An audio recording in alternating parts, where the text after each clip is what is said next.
So we have a Commonwealth Secretariat and Government of Fiji and Government of Zambia joint side event today on empowering youth climate leadership, experiences from the Commonwealth in access to climate finance, capacity building, and technology.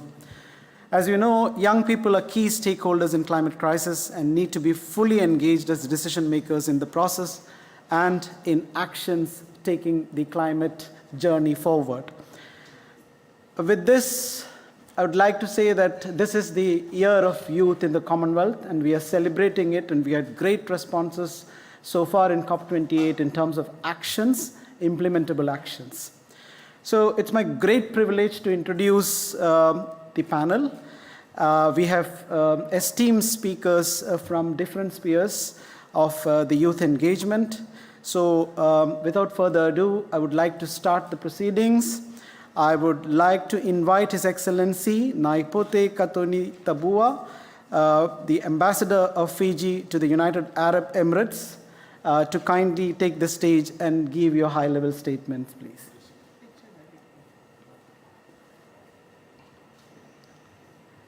Your Excellencies, Honorable Ministers and Government officials, distinguished speakers and panelists, ladies and gentlemen. It is with great pleasure to share with you on Fiji's experience on this official side event on COP28 on the theme of empowering youth for climate action. I come from the Republic of Fiji, which has over 60% of our population below the age of 35. Being a member of a small island state in the Pacific region, Fiji is also a country that is extremely vulnerable to climate change. Every day, Fijians are dealing with the effect of climate change. Young Fijians are spearheading many innovative solutions to combat the threat of climate change, including planting of mangroves, collecting plastic waste along the coast, and making them into arts and generating coral, which has been bleached by the rising sea temperatures or destroyed by cyclones that have been striking Fiji with increasing intensity. One of the homegrown notable initiatives is the Fiji Youth Climate Action Network, a youth-led organization that aims to empower young people to take action on climate change. The Fiji Youth Climate Action Network organizes workshops, awareness campaigns, and projects to educate and engage young Fijians in climate change issues. They also advocate for youth representation in climate change decision-making processes. Another local-based initiative is the Youth Empowerment and Sustainable Development Program. This organization trains young Fijians to become climate change ambassadors in their respective communities. These ambassadors raise awareness about climate change and promote sustainable practices and implement local environment projects. In view of the above, youths in Fiji are involved in climate change activism and radical actions in Fiji. And we are also fortunate that we have a panelist who is our youth climate champion from Fiji in one of the next panel discussions. I'm also happy to state that there is a Fiji Climate Change Act 2021. It contains a focus on youth and group of communities living in vulnerable and marginalized situations. The Act provides guidance on how Fiji can develop and action long-term climate change measures to protect its people, ecosystems, and the biodiversity in the face of climate emergencies.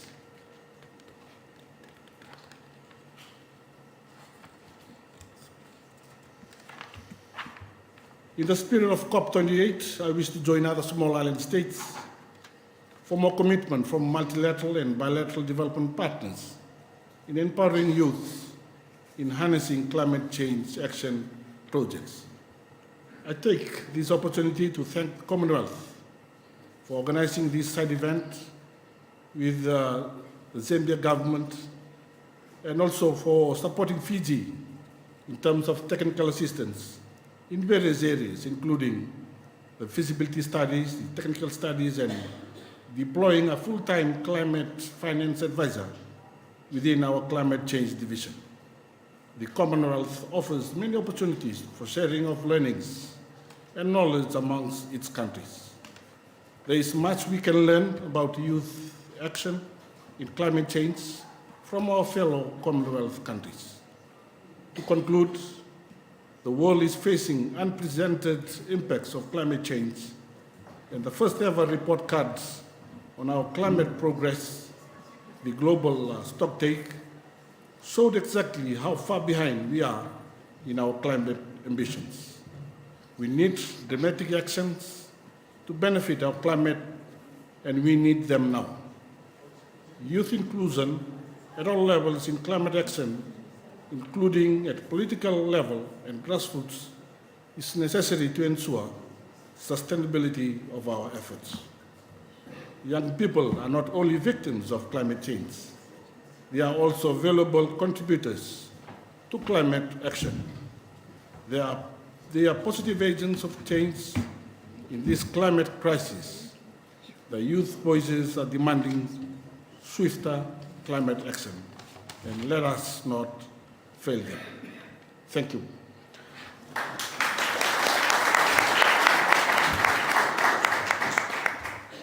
Thank you very much, Ambassador, for the inputs from here and from Fiji.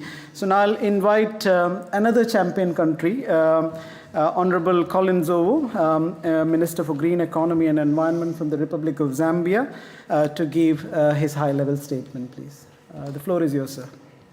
Good afternoon, Excellencies and everybody present. I think for us, this is a topic of immense importance.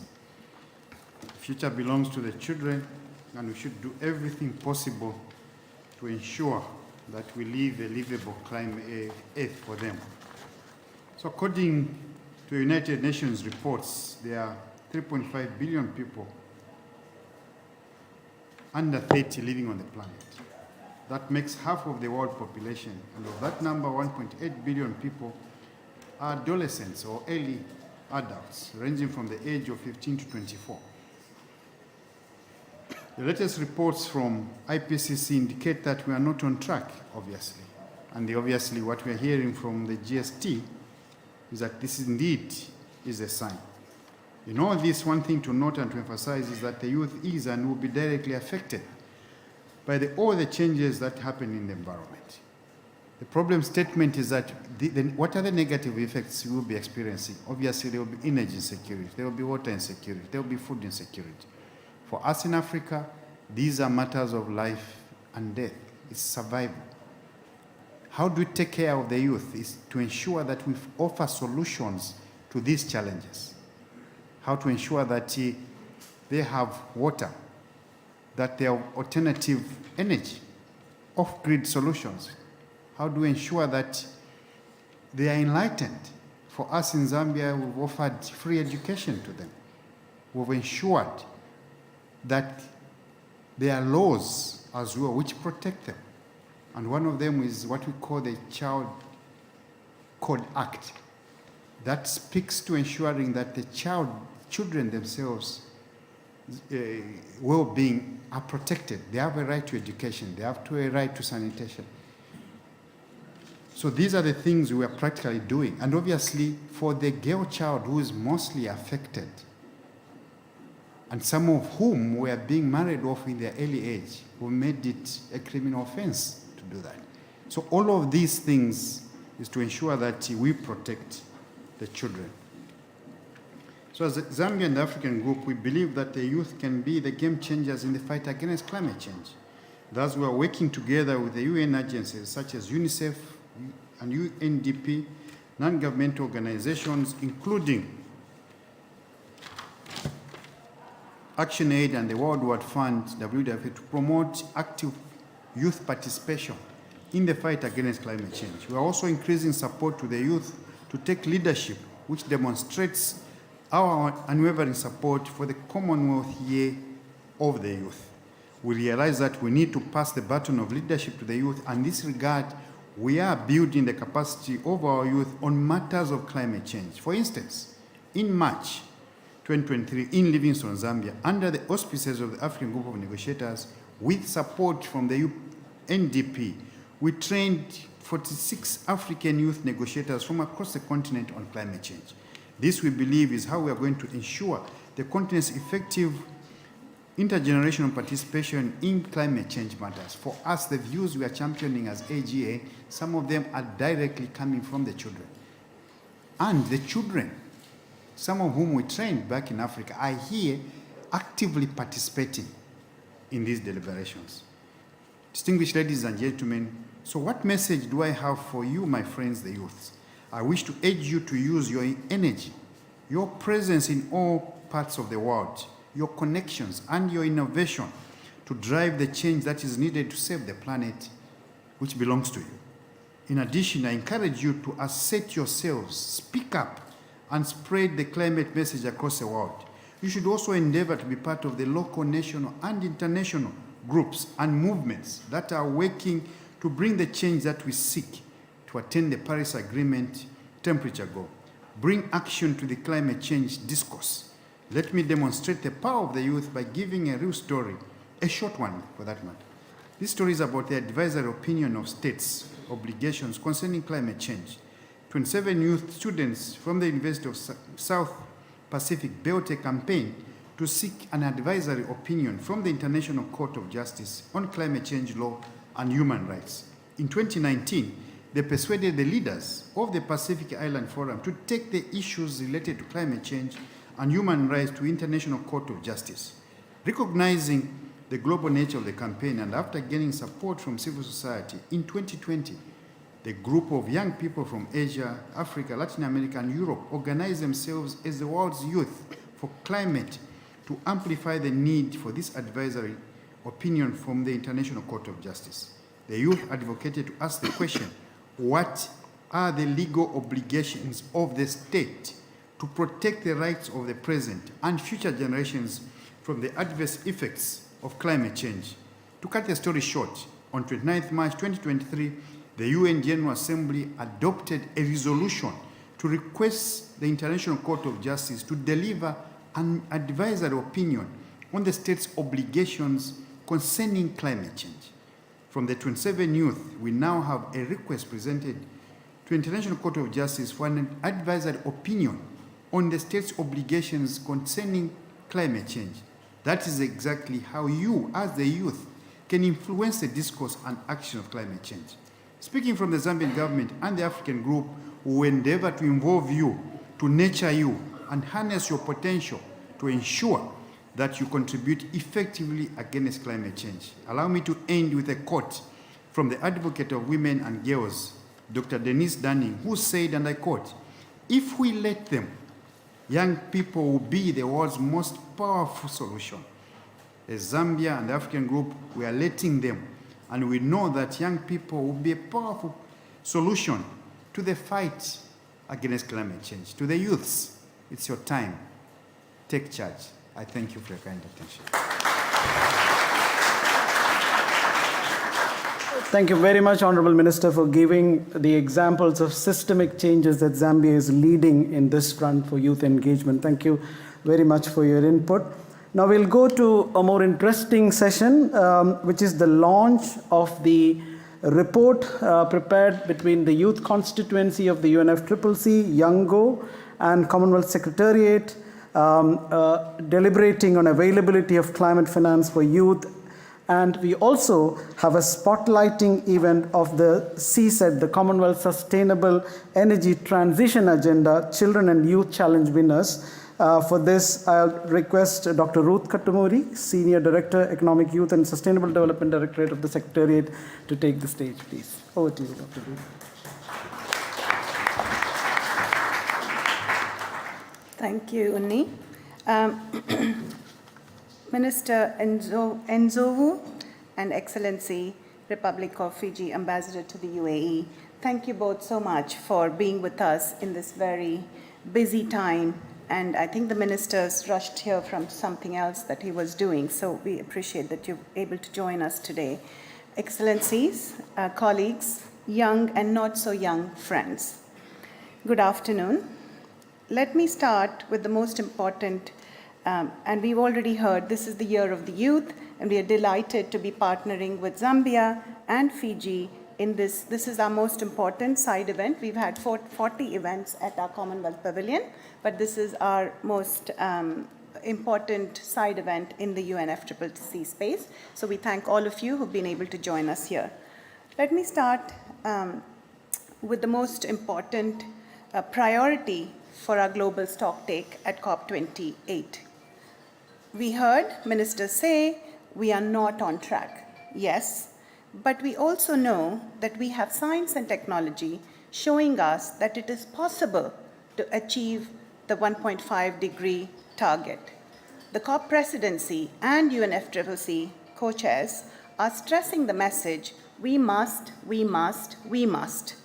At the Commonwealth, we add our voice to say we must achieve the 1.5 degrees target. There is no scaling down or strive, but we must achieve the target. We must change our lifestyles and consumption patterns. Each one of us as individuals must walk the talk and take the responsibility and actions to reduce our individual carbon footprints. Our young people should be at the forefront with taking responsibility to reduce their individual carbon footprints as well.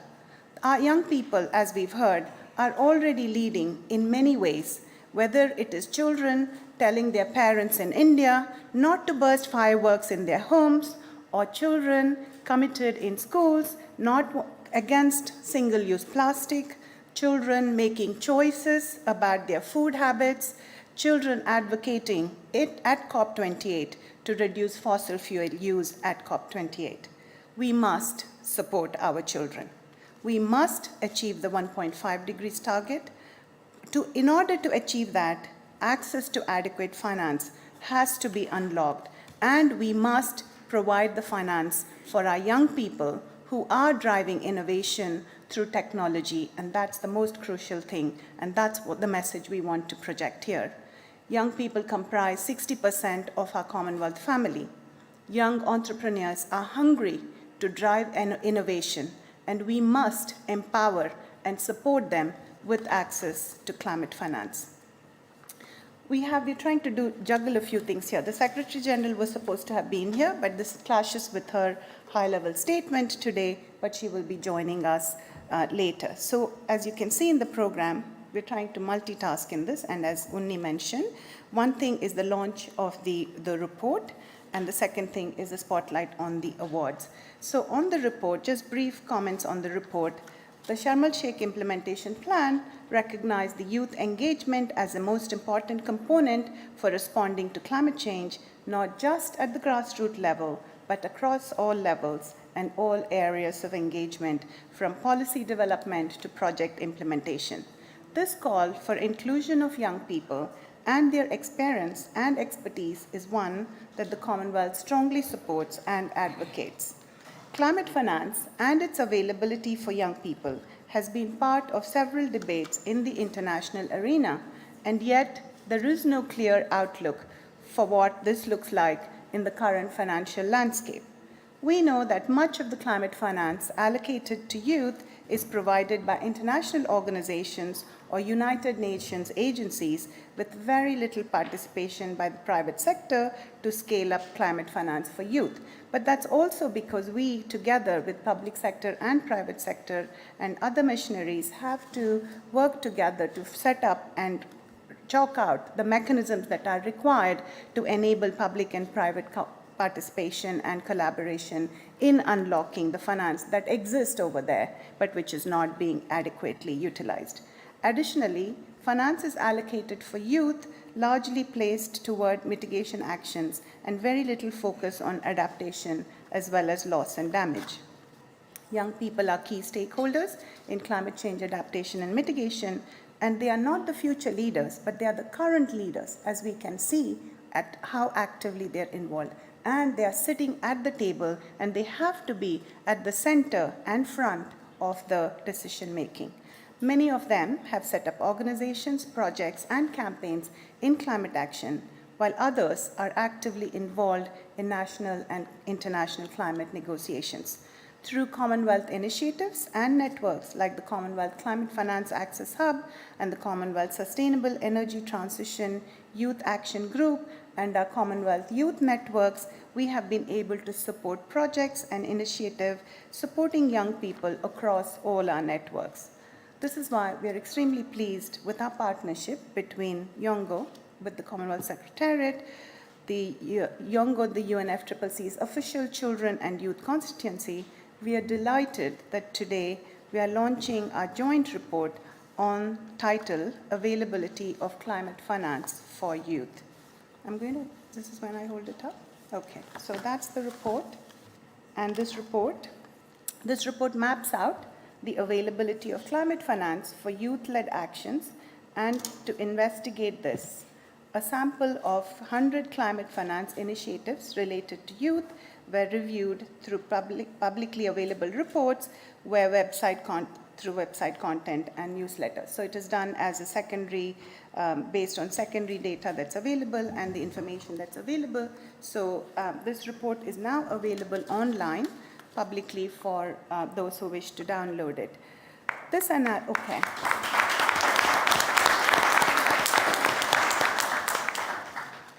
Let me briefly mention some points about this report. The analysis revealed a geographic dynamic to the beneficiaries of climate finance, with about 20% of the funds going to Africa, rightly so, where the need is the most. This is followed by 10% going to the Asia-Pacific, young people in the Asia-Pacific region. Young people in North America, Europe, and small island developing states are also among the least beneficiaries of climate financing. I know there is a lot of need for our small island developing states. The funds, which were predominantly grants, are largely concentrated in education and capacity building initiatives, with only 14% going into entrepreneurship. However, although there are several grants, the size of each of the grants is very small. And with our talented young people, the talent pool of our young people, there is a great need and opportunity to scale up financing for our young people. In response to the findings, the report calls for efficient reporting of climate financing, along with the standardization of procedures for accessing funds, fast-tracking private sector engagement, and diversifying funding instruments with a focus on youth. I encourage all of you to have a look at this report, which is a free resource available online. So we then go to the awards. Okay, so the second part of this exercise at this session, the opening session, is to spotlight the CSET Children and Youth Challenge Award. Now, I think we have one of the best, like the Climate Finance Access Hub is one of the best mechanisms I think there is, which supports our member countries to access global funds with technical assistance and capacity building and training. Similarly, our CSET program is among the best, which works with our member countries. One of the reports, the books they brought out in COP26, I call them our little stars. They were lovely little books which are still available on the website. But what we are doing at this stage is this award challenge. There was a challenge, and we're going to announce the winners. The Commonwealth has always been committed to investing in its young people and empowering them to be change makers. For the first time this year, in which we are celebrating the Year of the Youth, as you've heard, a group of young volunteers of the Commonwealth Sustainable Energy Transition Youth Action Group launched the Commonwealth Children and Youth Energy Challenge. The aim of this challenge is to bring together and harness the innovative power of both our youth as well as educators from across the Commonwealth, with the focus on sustainable energy solutions for a better future. Through this challenge, with over 70 submissions from across the Commonwealth, we have witnessed the incredible creativity and dedication of young minds between 7 and 17 years old. I'm happy to see the lower limit of the age 7 because I was actually older than 7. I was 10 when I was motivated. It was a defining moment for me, and I wanted to save the planet from the age of 10. So we are happy to see 7 to 17-year-olds already leading these, and we have educators as well within the energy space. Our volunteers and judging panels have had the tough task of selecting only four outstanding ideas and practices among many excellent submissions. The winning entries demonstrated a clear passion for accelerating the energy transition. Let's take a moment to applaud the winning entries. And I read the 4 entries, and we're sorry that we could not have these young people with us here today. The first one is titled Tragedy to Triumph, Biogas in Darai Nagar by Ariba Armin Asan. So maybe give a hand.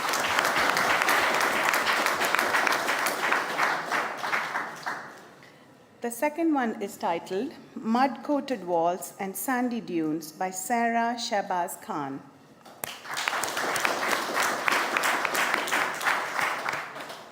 And the third one is titled Solar Concentrator for Sustainable Cooking Energy by Michael Okau, Darius Ogwang, and Joshua L.M.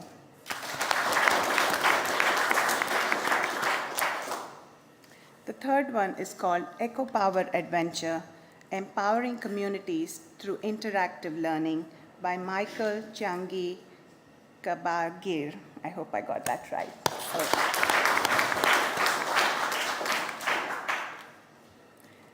Michael Chan, the CSET Youth Co-Lead, will be accepting the certificates on behalf of the winners.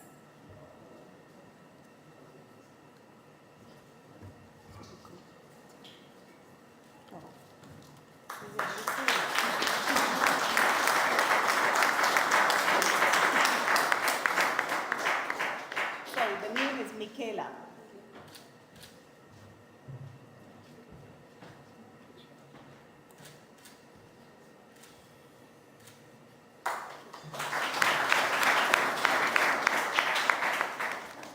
So ladies and gentlemen, our young people are showing us that they are the leaders, and we now have to stand with them to support them to lead from front and center. Thank you once again, and I pass you back to the moderator.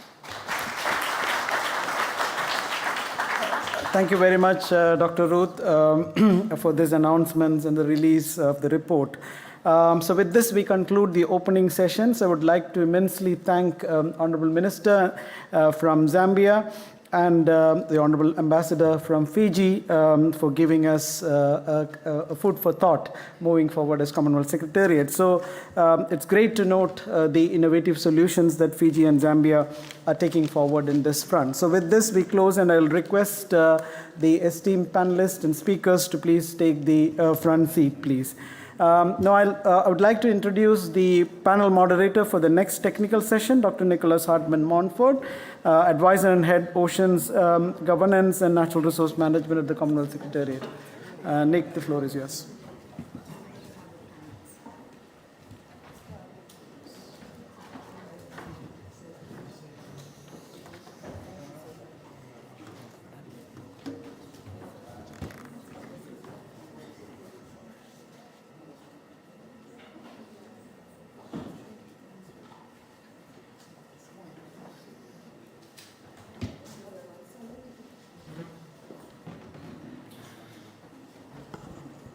Thank you, Uni, and thanks again to all our panelists from the previous session. If you could just...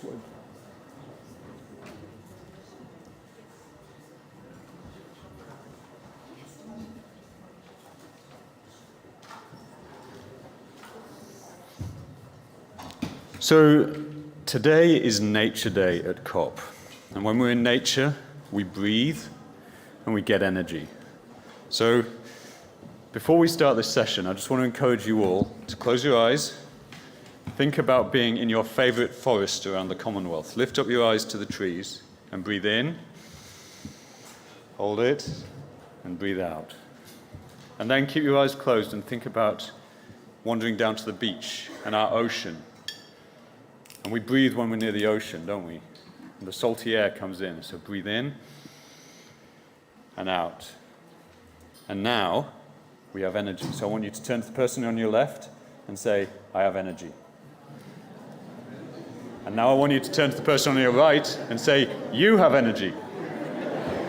That's it. So we've got energy. And we're going to have a fantastic panel now. And so without any further ado, I'm going to introduce the panel. And I'm just looking at the seat in order. Right, so we've got them in the right order, so I'm going to go through. First of all, we have Jodie Ann Wang, who's the Pan-Commonwealth Coordinator for the Commonwealth Youth Climate Network. Welcome, Jodie. Next to Jodie, we have Sheen Tiagi, who's the Research Director for the UNFCCC YOUNGO Finance and Markets Group. Welcome, Sheen. Next to Sheen, we have Mira Torres, who's a Senior Analyst for Climate at the Children's Investment Fund Foundation. Welcome, Sheen. Mira. Next to Mira, we have Reshma Ram, who's a Youth Ocean Leader and a COP28 Youth Climate Delegate from Fiji. Welcome, Reshma. And at the end of our panel, and going to join us later to respond to the panel, we have one of our own graduates from the Secretariat, Jevanik Henry, who's a member of the United Nations Secretary General's Youth Advisory Group on Climate Change. So, welcome, Jevanik.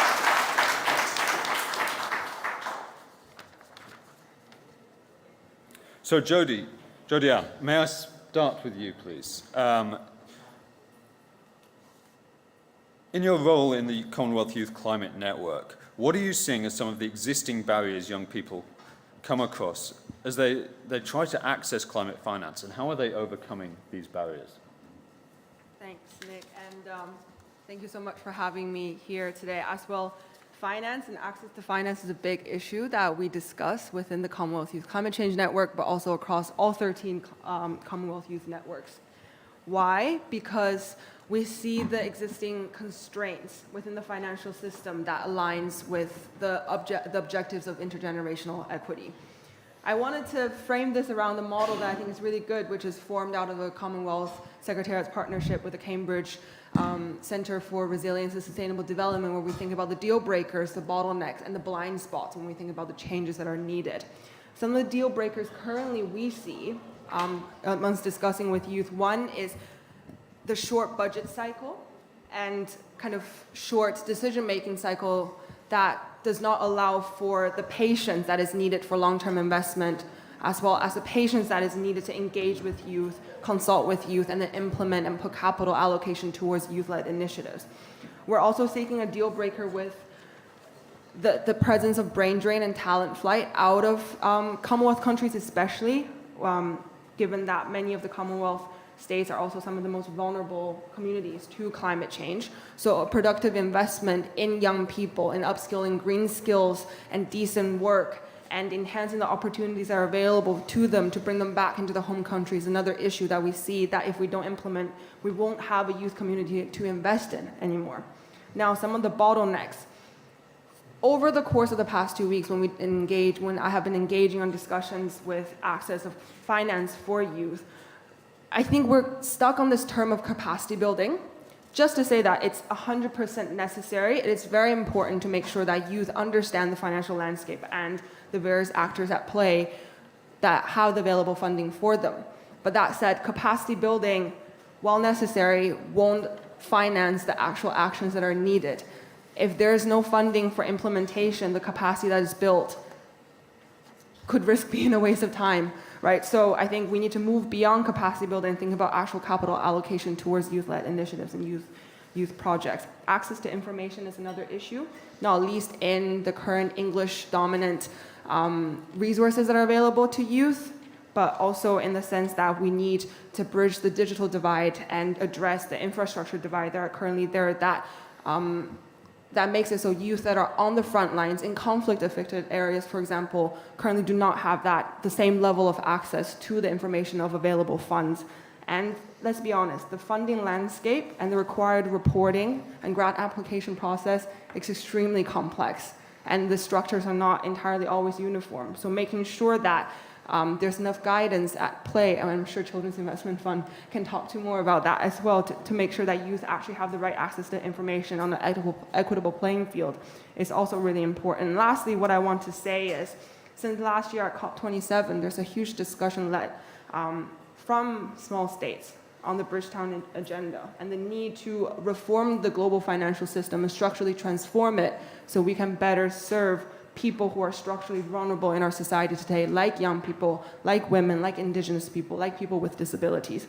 So when we talk about making sure that youth have access to finance, we also need to recognize that the existing financial architecture that we've been using and relying on for the past 80 years or so does not actually meaningfully embed young people's needs into its consideration. So when we talk about providing finance for young people, we also need to think about reforming the financial system as a whole.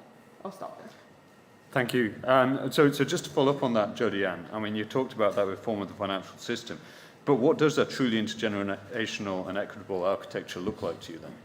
I think there's a few ways to think about intergenerational equity. We can think about it from the perspectives of wealth and wealth distribution across generations. We can think about it as rights and functioning, the rights of the child, the rights to development, the rights to a clean and healthy environment. We can also think about it from the perspectives of the allocation of vulnerabilities to make sure that the decisions that we make today does not render future generations more marginal and more vulnerable in that process. And existing discussions in the finance space about intergenerational equity, I think, has largely evolved around the concept of economic discounting. And a researcher that I read actually says with a discount rate of 10% today, that actually puts it so that one life that's today is equated to 1 million lives in 145 years. And so that begs the question of what value are we placing on our children and their rights? Do we really value them as much as we value ourselves? And how do we make sure that the financial decision making that we have today put them at the same value? I think the pension funds and the sovereign wealth funds have got this duty that to future generations figured out, but we need more financial institutions to think about it. We need ministries of finance in their budgeting process to work with other line ministries like ministries of youth to really incorporate both agendas under the context of climate change. We also need to rethink how we define risks and values, and I think in mainstream financial discussions we see young people and we see nature, the environment that we rely on, as risks, but youth can be also seen as assets and the propensity to make change. And when we think about the investment that we need to make today as an insurance, in the sense that as climate change escalates, the payoff is greater because we're insuring ourselves against future extreme weather events, that rethinks about the value creation cycle as well from an intergenerational aspect. And the last thing I will say, kind of touching on the first point that I made about making sure that young people have access to information about finances, we actually have to make financial information and knowledge around finance more accessible for young people as well. I think everyone will agree with me that the financial sector is extremely opaque and abstract and inaccessible unless you study finance. So how do we make these informations more accessible so everybody can talk about finance systems and access to finance and the existing barriers and opportunities at play, like the way that we know about the energy transition, or at least in the sense that there's a direction of travel that we need to go forward. And perhaps last point is the transition is not free. We need financial actors to get uncomfortable, to rethink what profit and value and risk are so we can actually serve our future generations better. Thanks. Okay, thank you. Thank you very much, Jodie-Ann. Popular response as well. So coming to you next, Sheen, part of the reason we're here today is to launch the report, Availability of Climate Finance for Youth, which we just heard from Dr. Ruth about. And it's been a joint effort between the Commonwealth and UNFCCC YOUNGO. So we'd be keen to hear from you on the top 2 recommendations coming out of the report and what young people are thinking about the current financing landscape and the issues that they also see there as it relates to development and climate. Okay, thank you so much for having me here. It's a pleasure to finally launch the report that we've all worked on. So, two key findings I would say are that firstly, we do not have standardized access to climate finance. It's a very inequitable distribution that we are looking at. If you go through the report, you'll see that only 1% of the climate funds which are actually available are targeted towards indigenous communities and 5% for women.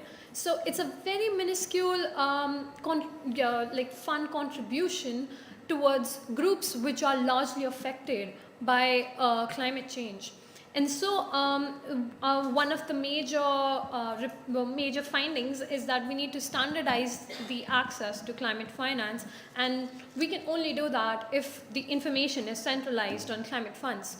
As mentioned by Jody, the availability of funds is very difficult to find because we do not have any platform which tells us what all funds are available, right? We need a platform so that there is more clarity on what is available, where is it based, who can access it, because when we also looked at data collection, it was very difficult to find funds from around the world, right? So that's our first recommendation, followed by need for local community-led funding and national support. We are looking at future leaders, or maybe leaders of today, who do not have the support of their governments, who do not have community support in terms of how can they scale up these projects. So we need to mobilize people in our community, right? We need to mobilize governments to push for youth action. So those are the two recommendations, and these recommendations stem from the original problems just as highlighted before. So right now we are at a stage where because of the transition from COP27 to 28, where we have seen a lot of accelerated action as compared to previous COPs, I feel like this is a crucial time to push for action and for implementing innovative ideas and projects to support them.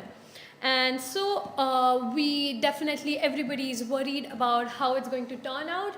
After the global stocktake, we clearly know that it's going to be a tough road to follow up on. But then we do know that when there is worry, there is also motivation to go for it. So yeah, it is slow-paced, but I feel that there is definitely that inclination in youth today to push for action. Yeah, thank you. Thanks, Sheen. And so, I mean, obviously, looking at very much what comes out of COP this time and movement on that global stocktake, but not just from governments, from the private sector as well. So what are you thinking the private sector can do to better include and concentrate on young people and ensure their development and climate financing needs are met? Right. So private sector happens to be a very major player in the field who is not contributing as much as they can, provided that they have the funds, they have the resources, but they are not willing to push for action and to support these young projects. So some of the key ways through which they can engage with youth is by involving youth in decision-making processes, by creating mentorship programs or internship programs, because they also, when we look at internships, they're more company-based. But what if these internships and these mentorship programs were designed in a way through which the youth can benefit as much as the company is going to benefit from them?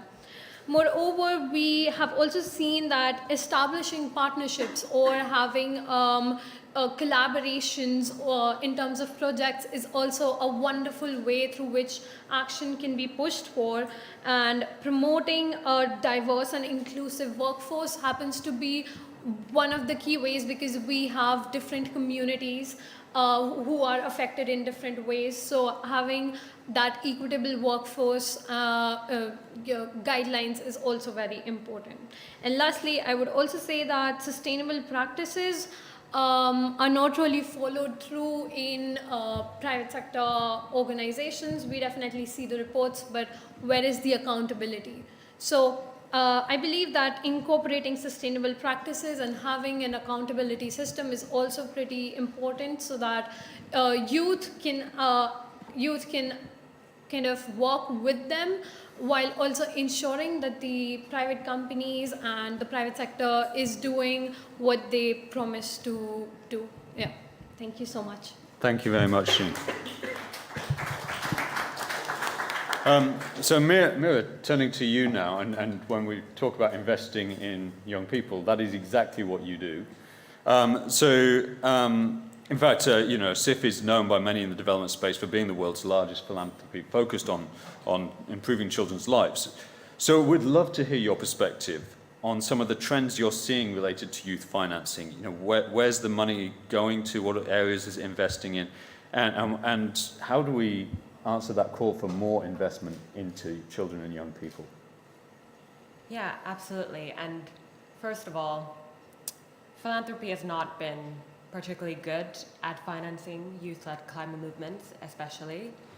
CIF, for example, we have more experience funding children and then kind of youth-led feminist movements rather than climate-specific movements. This has, however, changed in recent years, but we still have far to go. So last year, we funded and supported a study that looked into philanthropic funding for youth-led climate movements. And it found out that out of all philanthropic funding going into climate, which, by the way, is only 2%, 0.76% goes to youth-led climate movements. That's very little.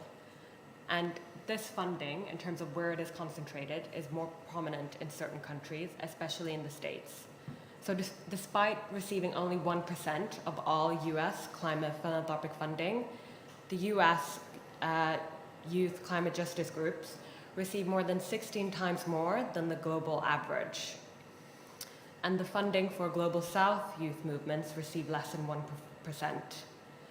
However, I do kind of see this changing, and there is more momentum and increased funding for youth movements, both generally and across climate. And there are a few reasons for this. One, climate has increased on top of the political agenda, and people are finally starting to acknowledge the role that youth have had in kind of elevating this. Secondly, with an increasing risk of social backlash across countries, youth, being the most trusted actor across communities and also being more embedded into their local communities, have a key role in supporting and driving the implementation of climate action on the ground. So in terms of increasing funding for youth initiatives, there are three things that I would kind of want to highlight. One of which is we as funders need to take responsibility and also recognize that young people are the experts on their own lives, and they are the key stakeholders for also taking efforts to combat climate change. And we need to be more comfortable in taking risks and allowing young people to do the work that they think is the best. The second point is that we also need to kind of think of the quality of funding. The funding should be made flexible and multi-year, which will enable youth groups to be more agile, responsive to the context, and multi-year to kind of allow and enable youth groups to plan ahead. It should also be responsive to youth groups' own capacity needs when it comes to kind of monitoring and evaluation and co-creating progress metrics. And the third point, which has already been mentioned, is that even though we do need to increase funding, we also need to think about other parts that we can do, which is capacity building, mentorships, resources for well-being, all measures that can support youth groups with their work and help them leverage more funding in areas where we cannot support. Thank you. I heard a quote earlier today that said, "Whatever is done for me, without me, is done against me." And we certainly hear this call from young people for inclusion in the development and climate space and in the decision making. And how can they be better considered and incorporated into the steps of projects and their implementation? As a funder, how are you considering this, and how do you think we can really bring young people into that process much more? Yeah, so as a children's-focused philanthropy, we don't just consider young people as recipients or participants of kind of funding, but also agents of action and change. So CIF recognizes what we call MAY, which is Meaningful Adolescent and Youth Engagement, which is a key part of our organizational approach to equity. And that basically ensures or tries to kind of put youth across at the forefront of our grant making to reflect the needs of the most marginalized and underserved groups in society. So this would include, for example, funding youth-led organizations and trusting people to contribute to the decisions of resource allocation. So as an example, we have supported the Youth Climate Justice Fund, which is the first youth-led re-granting infrastructure. So they use a participatory governance structure to ensure that they're actually responding to the needs of what is happening on the ground.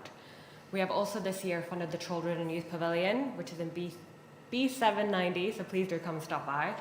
And that is basically led by a steering committee, which consists of a range of different youth initiatives, of which we kind of sit on it as like a institutional partner supporting the youth organizations and kind of making the decisions. And in terms of like other work that we fund, all of our grant making has the purpose of having an enabling greater catalytic impact.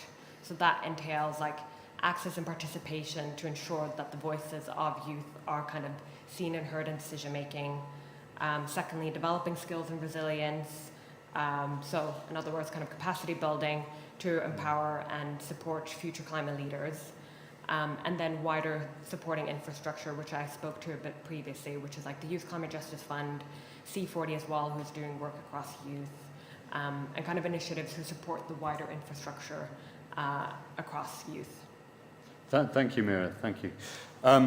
So moving to you now, Reshma. I mean, you're here as a youth advocate and a youth delegate, but you work in ocean and climate action in Fiji, a large ocean state. So what are the challenges you're facing in terms of accessing resources, investment to do youth activism within Fiji? And can you share some of your experiences and our thoughts on how those challenges can be overcome? Thank you, Reshma. So Fiji is a small island developing state, as you all know. We have more than 330 islands, around 333, and around 110 are inhabited. And as you know that there are a lot of young people who are based in the outer islands in Fiji, and approximately there could be a total of like 300,000 young people in Fiji that are below the age of 35. So there is the one challenge that we face currently now is the accessibility of ocean literacy in those islands, where we want that young people get equal access to such opportunities at an early stage, even though they are far away from the mainland. Most of the ocean literacy programs and everything that is happening in capacity building is mostly focused in the main two islands in Fiji. So I think it is really important that we have access to such programs, and maybe the support of, I wouldn't say the older generation, I would use a fancy word, I would say the golden ages, so that please, you have to trust us and also help us to build that so that we can empower our young people and build the capacity of the young people, and they can better represent the voices of the Pacific and also Fiji in such decision-making processes and at COP as well, and in any other international or country level, high-level events or such. Yeah, thank you. Thank you, Reshma. And so following on from that, I mean, you know, 60% of the Commonwealth is under the age of 30. I mean, so we're almost talking like this is a small subset of society, but it's actually the majority of us are in that youth category. And so as you're facing that challenge, what can be done? What do you think youth can do themselves to ensure their voice is heard more? I think one thing that can be done is, as you know, Fiji is a very small island country, but we have right now at COP28 there is more than 150 delegates, and mostly half of them is the young people who are here as the delegates representing Fiji. So I think climate action and also such initiatives are widely happening, but I think the lack of funds is one of the things that is stopping us to amplify climate action in Fiji. And also, as a youth volunteer, people ask me, why are you doing all this for free? Why are you going out cleaning up beaches and planting mangroves and doing all this stuff, planting corals? Why are you doing it for free? No one is paying you. But then I ask them back, when you take resources from the ocean, does the ocean ask you to pay the price of it? When the ocean is acting as carbon sinks and also sequestering carbon that we produce, burning fossil fuels, do they ask you to pay them? They're doing your work, right? So yeah. And also I think we should ensure that there is collaboration, not just youth working just in, not with the support of any other organizations or your government. I think it's very necessary to have that collaboration within the country and also within other youth groups, organizations, and NGOs. Yeah, and that's all. Thank you. Thank you, and I love that thought. Yeah. So I love that thought of the ocean is working for us, and we're not asking it to. It's not asking us to pay, but we're actually costing it more and more and more. So how do we reverse that, and how do we bring our investments to that? That's excellent. Can I just have one more big round of applause for all our panelists there? And so now we've got a bit of time to take some questions from the audience. Do we have any questions? It's a bit hard to see with the light in my eyes, but yes, on the front row here, sir. Oh, and the microphone's just going to come to you right now. And please, when you ask your question, can you start by introducing yourself and giving your name and where you're from? So, just on the front row, this gentleman. Thank you very much. I'm called Nadiope Eric, and I work with the African Union Inter-African Bureau for Animal Resources, and I'm very glad to be here in this conversation.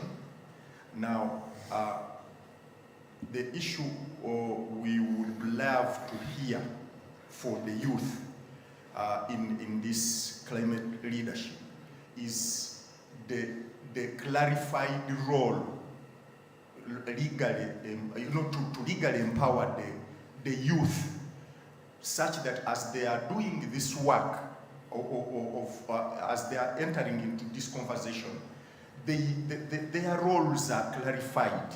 But it's like they are doing, the actions, the interventions they are doing. It's as if it is for as a passerby.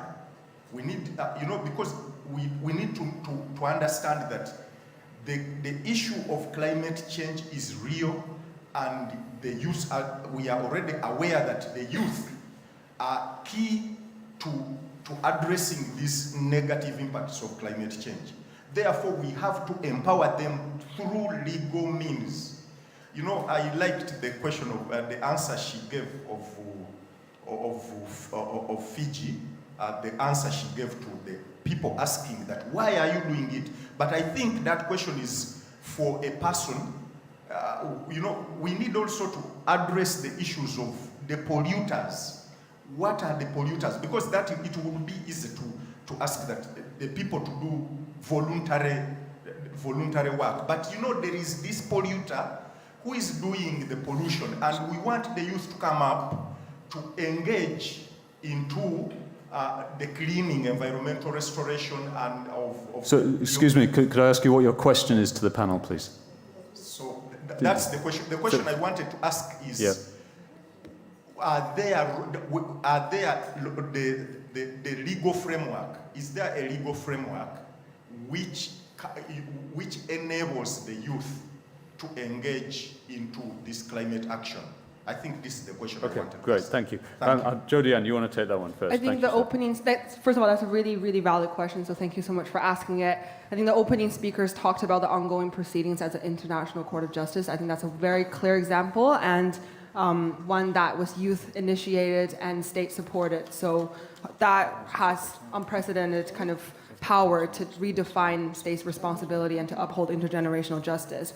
Now, in the Climate Change Laws of the World database, which is from the LSE Grantham Institute where I work, recently we found that there are 38 laws or policies that mention intergenerational justice or similar concepts.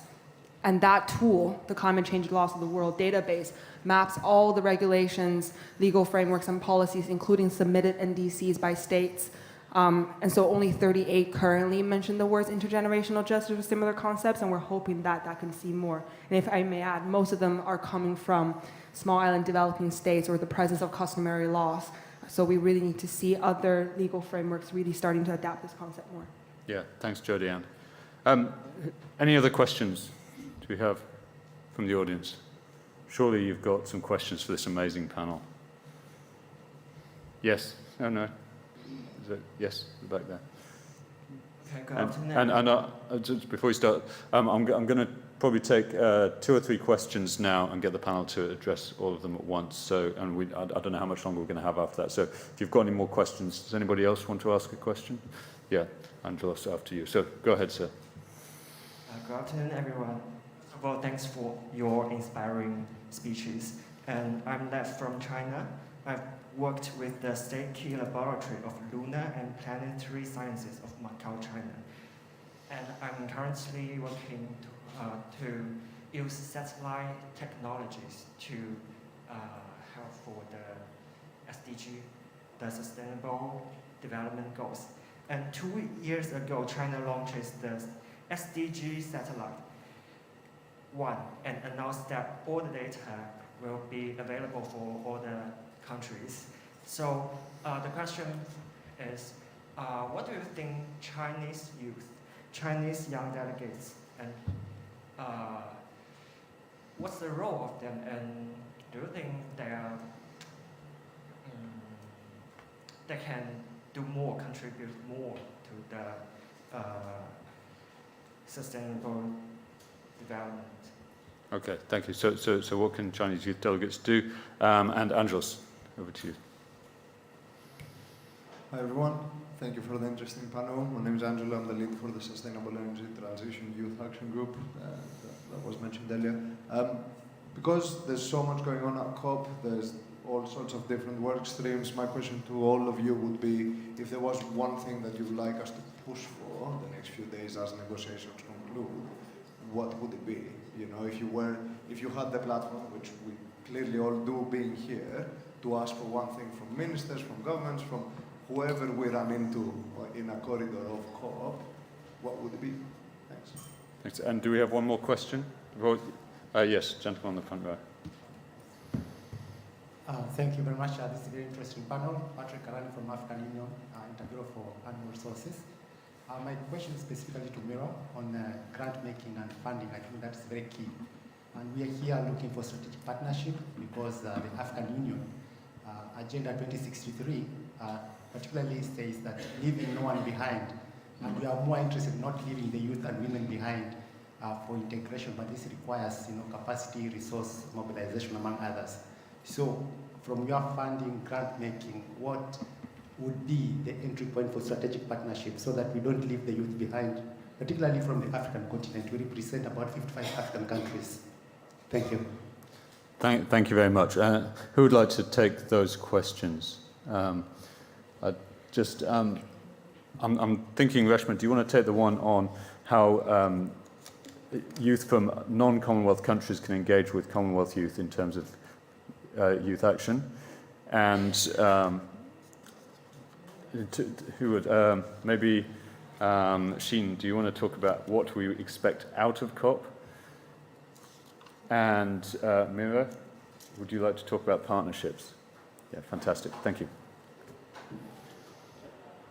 I'll go first. So I think, as I mentioned earlier about collaboration, so I think there is one thing that we lack in Fiji is technology. The use of technology, using of apps to create innovative solutions. So what we have in Fiji right now is traditional knowledge, but we lack a little bit of climate science and ocean science and those kind of literacy programs. So I think it's really important when you combine these two, and it becomes, we can have like a greater action that we can amplify and also provide more learning progress, educational tools for the young people in Fiji, and also other countries can also like learn and vice versa as well. So yeah, I think collaboration and in terms of sharing knowledge is one of the things. Yeah. Thank you for that. Sheen?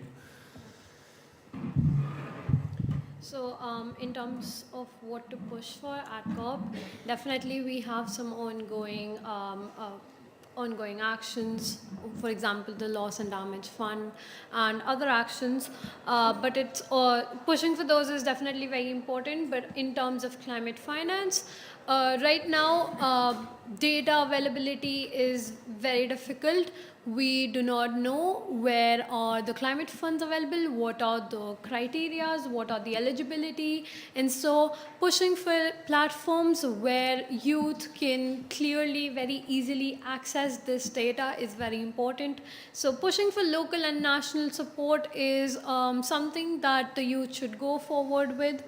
And also another important aspect is to push for private sector engagement. So those are the two main areas where I think the youth can definitely push for action. Thank you so much. Thank you, Sheen. And Mira? Right, so on the entry point for partnerships, so the way that we work and some of the work that we fund is all about, and I think this is also philanthropy, thinking that they're also on the cutting edge of things, but we like to say that we fund work that has a stronger and catalytic effect. So that means kind of funding research, capacity building, communications, or anything that can help trigger something bigger than that specific project. That means also kind of responding to the needs and the context of the issue.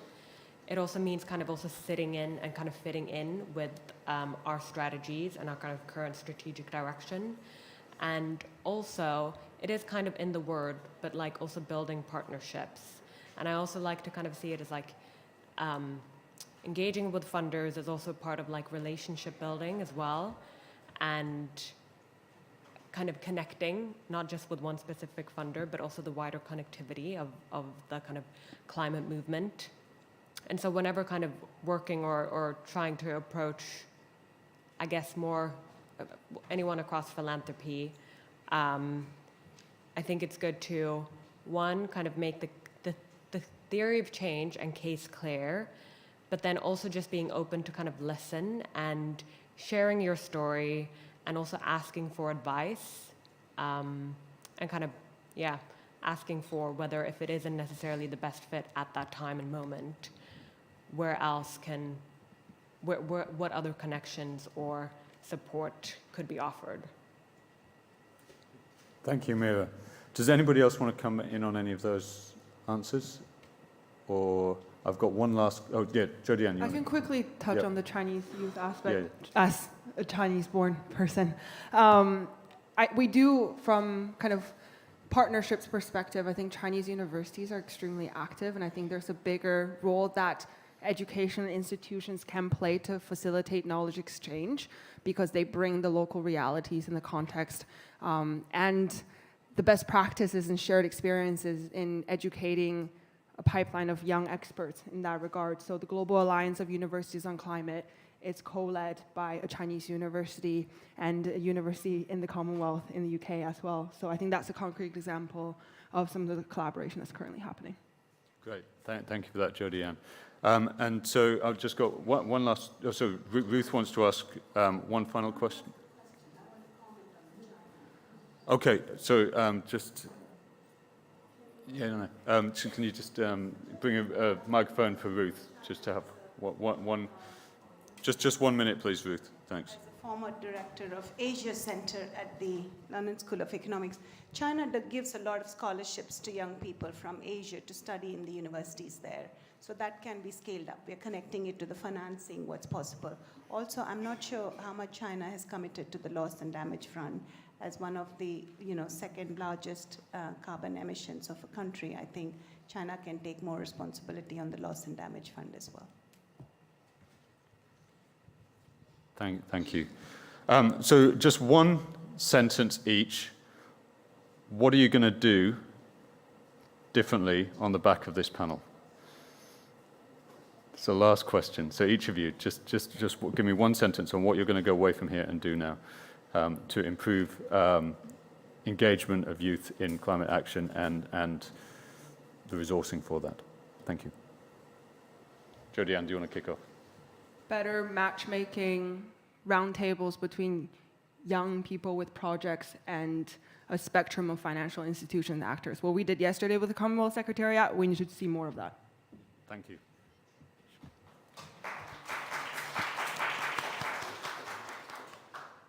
I think as part of YOUNGO, we are pushing for youth to actively take part in new projects. So I think we will continue doing that and working on partnerships just like we did with the Commonwealth Secretariat. So pushing for more partnerships with different organizations for better access.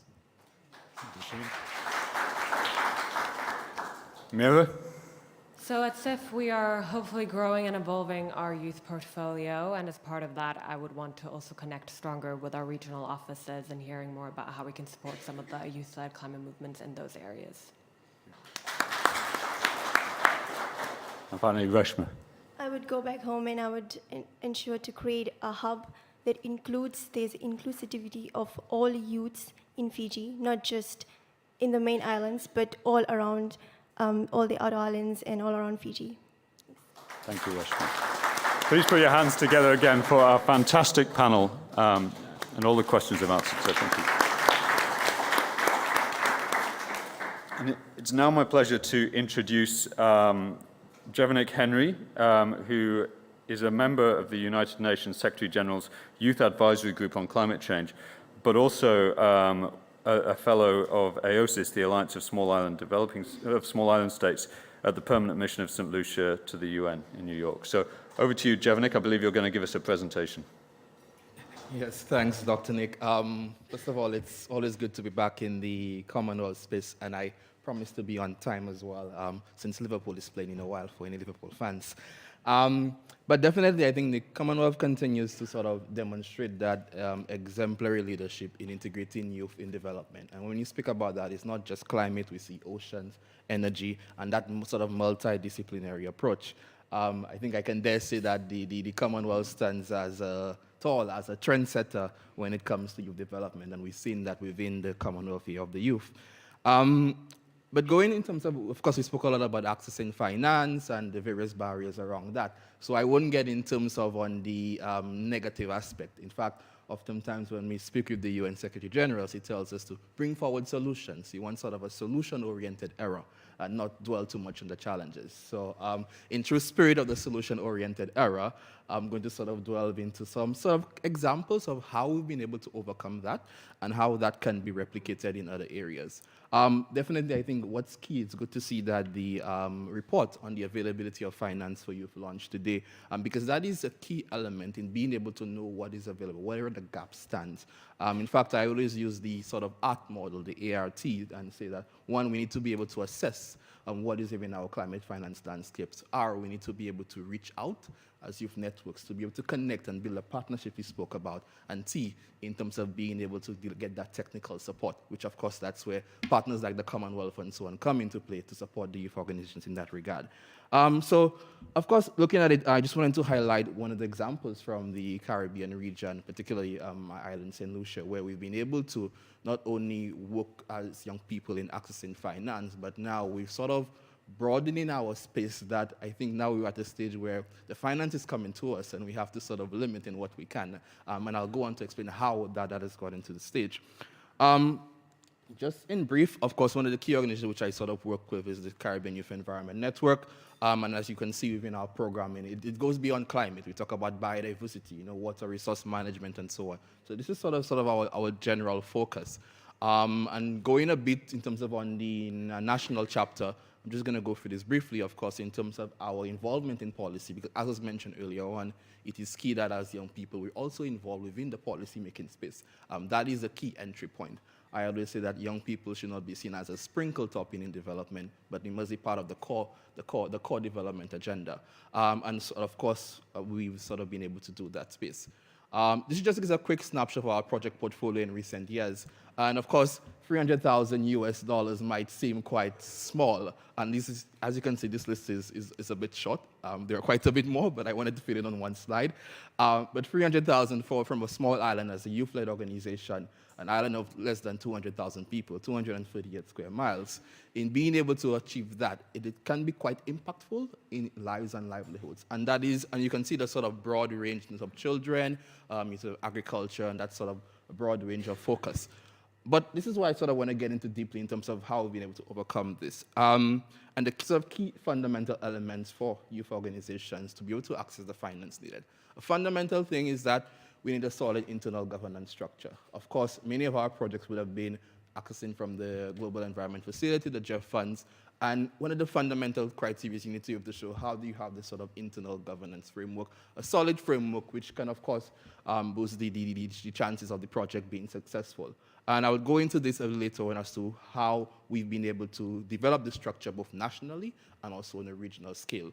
Sustainability in a sense where I know there are other young people in the audience as well, and many of you would know in youth organizations, oftentimes the threat is that you may be up for a few years, then persons leave, and there's no sustainability in many of our youth organizations, and that can sometimes be sort of a challenge. So I speak about how we develop that sustainability framework, and also demonstrated capacity and track record. Like I would have mentioned earlier on, that now we're at a stage where the funders are coming to us in a sense, and it's being able to develop that track record. So in fact, this organization, the CYE, and we've been in existence, in fact, this is our 30th anniversary actually, from a regional standpoint. When we started in St. Lucia in the early 2000s, I was probably still a toddler at the time, but then we've been able to remain active and we've been able to sort of build that wide portfolio. So just in terms of the governance framework, just to highlight as an example, again, every region may be different. Not every organization can actually, may set up a regional network. But what we sort of have at the top is that we take our guidance from the regional congress. We have the steering committee, and there's a regional office based in Barbados which provides this overall guidance. So essentially, when we engage with different parties, it's not just engaging with a group of young people from St. Lucia or so on who just start up with an idea, but we have this solid framework where we actually report to the regional office. And within that as well, also you see that we have national advisors. In fact, these advisors, one of these actually a former minister. These are people who voluntarily we can reach out to, provide advice, help in terms of when we're developing our proposals and so on, and we can reach out to for guidance. And that is part of our overall structure. And of course, you'd go down to see at the national level. I know it can seem a bit bureaucratic, which young people oftentimes say that's a challenge, but it's actually quite an easy flow from the regional office to the individual members at the bottom. And that is a fundamental thing which, when we engage with the organizations, they want to see that. And I would always encourage from that, instead of practical solutions, ensure that you have this solid governance structure internally. And if you can even extend that externally, it's actually within within your region, it's actually quite useful. And that is why when you speak about networks and partnership, like the Commonwealth Youth Networks play a critical role in supporting that in regard. So the governance structure is key, and that should found the foundation of it. Going on in terms of sustainability, and why would I mention sustainability? One of the core elements in how we operate is that we ensure we build awareness and education. It's key. I mean, we know that from the climate action standpoint, but also advocacy, lobbying, including with other IGOs, so whether it be with CARICOM and others, where we try to ensure that our work programming is aligned with what, for example, in the run-up to COP, in line to the messaging at the sort of high level. So we ensure that as well, engagement and participation. And I think the fundamental thing which where we sort of stand out is the case of capacity building. Capacity building in the sense whereby every single project we develop, we ensure there is an element whereby members within the organization, the internal capacity is built that they can continue to sort of carry the torch. You know, I always say when I retire from the youth space, probably very soon, I need to ensure that I live in an organization that we have an organization where a cadre of young people who can really drive and continue to develop the proposals, continue to implement the projects, because that, I would say, sometimes is a challenge where there is that institutional knowledge stuck within one space. And I'm sure other young people here can attest to that as well. So it is important that we build the capacity. And in fact, that actually makes some of our proposals very attractive in a sense whereby, you know, the funders can see that you are not just creating a sort of a short-term impact, but there is a long-term impact. In fact, one of the projects I highlighted earlier on was back in 2015. Again, I was probably very young at the time when I sort of got involved in that. That was one of my first projects working on for the 1.5 to Stay Alive campaign and being able to access funding from the Jeff Small Grants Program. And it was through there was my first entry point. And now, leading the national chapter, it puts me in a position where I can now pass on that knowledge, which was also passed on to me. So capacity building is a key element, and I think it is a fundamental in terms of our programming and just general project development, and that is key to ensuring sustainability, which that is one of the first questions you ask. How do you ensure that this is sustainable? You know, so just on the operational elements. And the third thing in terms of the demonstrated track record and being able to be seen as a reputable entity in this space is key. And I think now, you know, it's always good that we have social media. It forms as a new way of reporting as well. But it is important that one, you have sort of internal documentation and so on. But just to sort of show the track record, and I was spoken about this sort of a 1.5 to Stay Alive campaign. Again, this was way back in when COP21 we would have known for Paris and so on. And this was quite key. And you can see here we also engage with private sector. I should also mention that private sector plays a critical role in that space. So we sort of bridge that gap, you know, government, private sector, young people, and so on. And that is key in being able to maintain and to mobilize the additional funding required. This is just quickly just showing a quick snapshot of sort of how diverse our programming is. Again, I said I know I'm being very quick on time as well. But definitely in terms of data hub, being able to demonstrate a track record and not just within one area. Because what we see now with climate, you know, you need to adopt sort of a multidisciplinary approach, a multi-sectoral approach. And that actually gives you that added value in being able to show. In fact, I also have some of the members here of the Caribbean Youth Environment Network and also as delegates in the national delegation. So it goes to show you that how when you speak about capacity building and being able to demonstrate that track record, we are now involved in that policy space. And just briefly in terms of how do we sort of bridge the gap, and then again addressing many of the challenges, of course we try to integrate gender within all of our projects and indigenous communities. In fact, it's also interesting on this panel as the sort of the sole male voice on there, but they always say that if you really want to drive climate action, you put women to the climate action effort. So it's good to see that. And of course, the intersectoral linkages and alignment with national policies, I would have mentioned that we try to ensure that our messaging, our programming is aligned with what is the current need, because that makes it easier to integrate with governments and other private sector entities when what you are doing is not just operating in silos, but being able to link that to the national policy space. And I think a critical thing, which I should mention, is the capacity to manage and mobilize additional finance is key.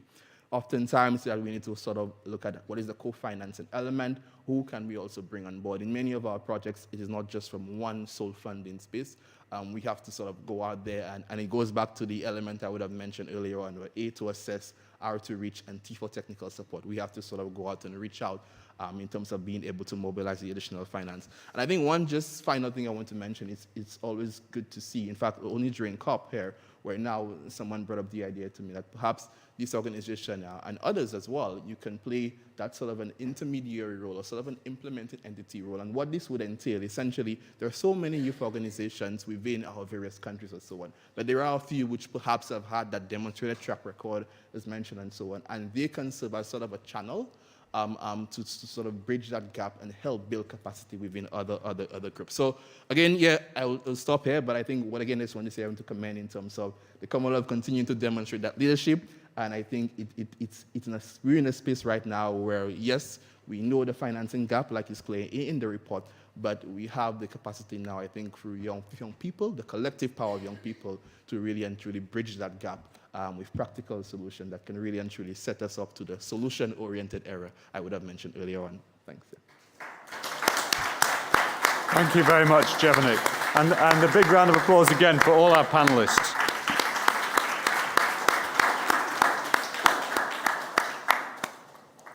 And now I'd like to invite our Senior Director, Dr. Ruth Katamori, to come and give us some closing remarks. Thank you. We can't, we're going to be out of time. We'll be kicked out. Okay, we'll see. I don't know if we want to take some questions. Do we have to leave the room by 4:30? Okay, all right. Okay, it's actually very interesting to see the young people leading from the front.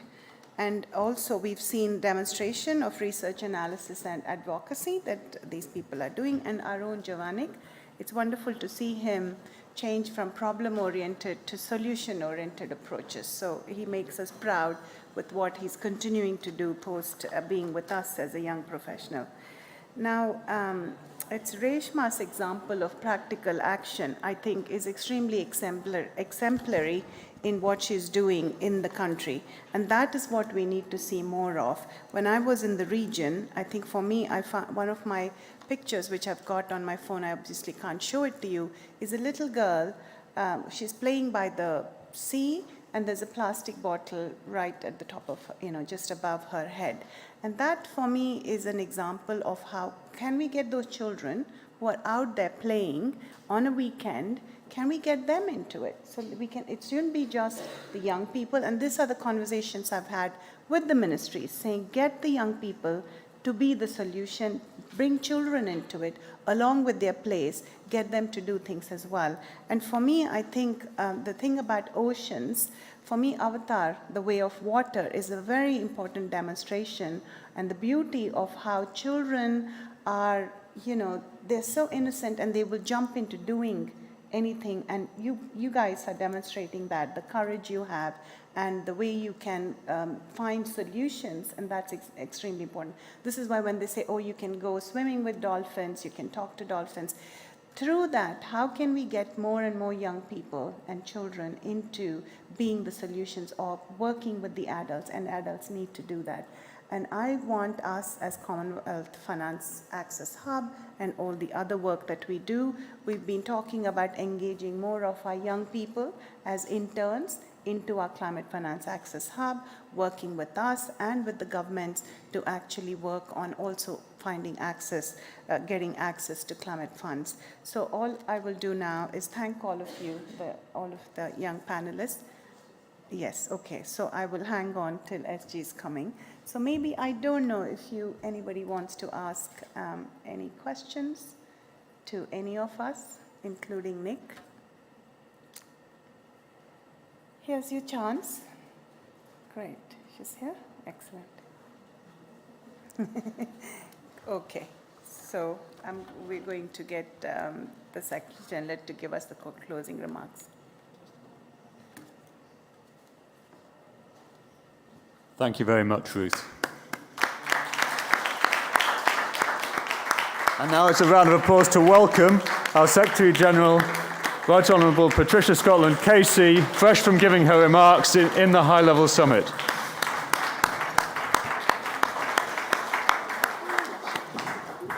And you've got 3 minutes till we get kicked out. I think they're just making sure we all get our steps in. So, Honourable Ministers, invited guests, ladies and gentlemen, as we draw the curtains on our official side event, I wish to express our collective gratitude for the invaluable contributions and enriching discussions that have transpired over the course of your deliberations. Today, we embarked on a journey to explore and amplify the role that youth is playing in shaping our collective response to the global climate crisis. This is called partnership, by the way.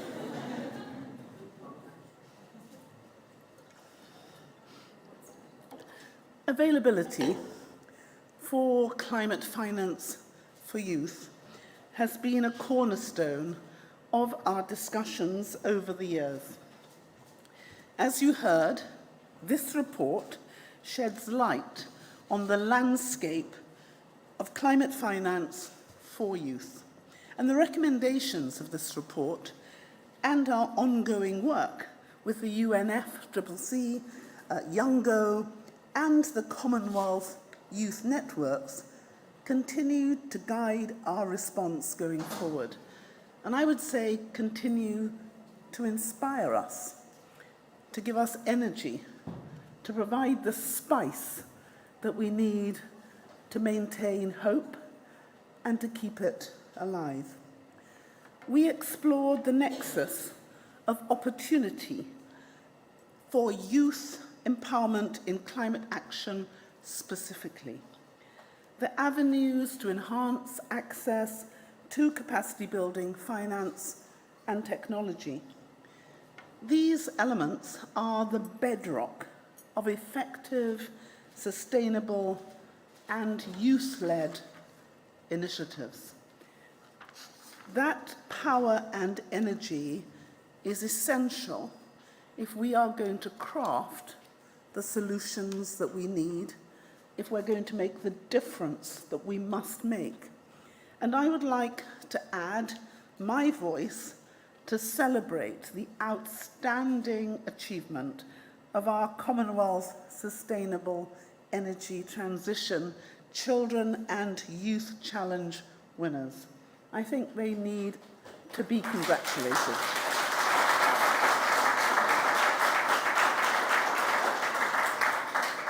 Because their innovative approaches on how to teach people about sustainable energy in our communities, the ways we can use sustainable energy, demonstrate the ingenuity and the passion of young minds committed to addressing climate change.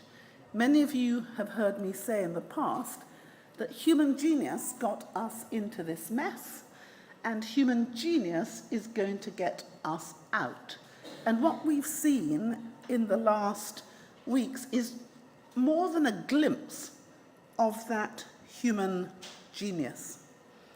And as I reflect on the interventions from the panelists, I note that their experiences and recommendations serve as a compass, guiding us towards more inclusive and impactful climate action. The Commonwealth Secretariat remains dedicated to fortifying our youth and other vulnerable groups against the impacts of climate change through our focus on resilience, adaptation, and mitigation. We aim to support our member states in building a generation of leaders who are resourceful and capable of steering us towards a sustainable future. At this year's Commonwealth Youth Ministers Ministerial, we received commendation for our work done in mainstreaming youth issues across our member states through the Commonwealth Climate Finance Access Hub, and a further call to raise our ambition for a more sustainable future. And across the Commonwealth and beyond, countries are calling for development as a catalyst of growth. And as we strive for economic progress, social equity, and technological advancement, we must bear in mind that destructive forces of extreme weather events, rising sea levels, and disruptions to ecosystems threaten to undermine the hard-won gains of development and all the efforts made by our member states. And to weather these storms, youth need to be at the centre. In consultations, in planning, and implementation. So as we conclude, let us carry forward the spirit of collaboration and commitment that has defined our time together.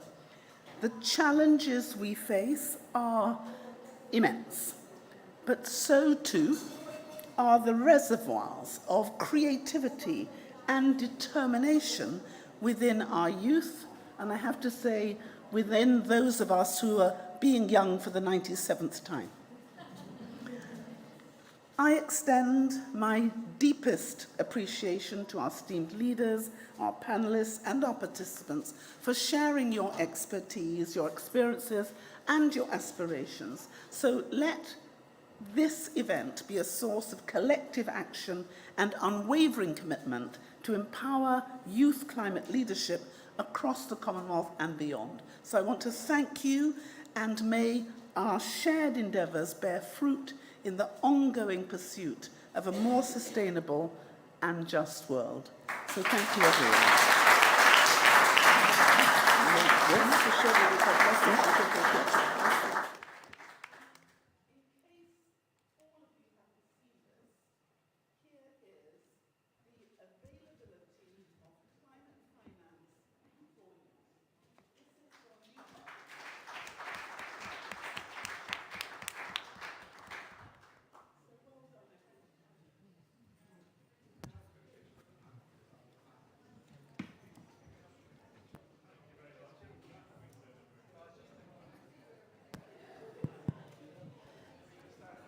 Ladies and gentlemen, thank you so much for attending this session. Please use the left-hand side door to exit the room.